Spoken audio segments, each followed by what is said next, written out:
সৌন্দর্যের যদি দৃশ্যমান দেখতে চান, ইউসুফ জুলাইখার জীবনীটা পড়ে নেন, ইতিহাসটা পড়ে নেন, দেখবেন আপনি সৌন্দর্য কেমন আপনার চোখের সামনে ফুটে উঠবে। দেখে আসেন।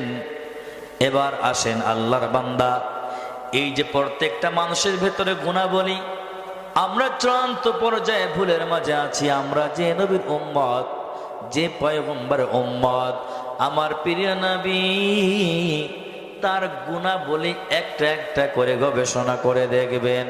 আপনি শিশু জীবনের গুণাবলীটা তাকায়া দেখেন, আপনি কৈশোর, সেই কৈশোর জীবনটা গুণাবলীটা তাকায়া দেখেন।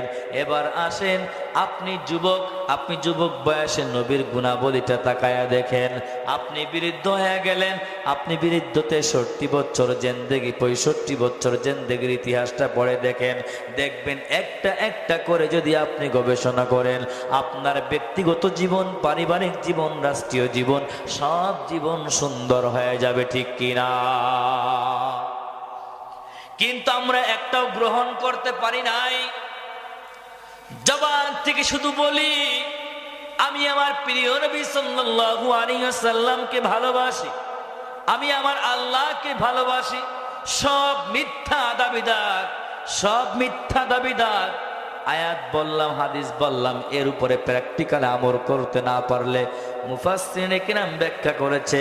ইবনে কাসির রাহমাতুল্লাহি আলাইহি মারিফুল কুরআন পড়ে দেখেন, ইবনে কাসির পড়ে দেখেন, ও আল্লাহর বান্দা তাফসিরে বাইজামি পড়ে দেখেন, প্রত্যেকটা আনোয়ারুল কুরআন পড়ে দেখেন, বয়ানুল কুরআন পড়ে দেখেন, সব গবেষণা করে দেখেন। দেখবেন এই আয়াত হাদিস যদি অ্যাকসেপ্ট না করতে পারেন, সব দাবি হলো মিথ্যা দাবিতে পরিণত হবে, ঠিক কিনা?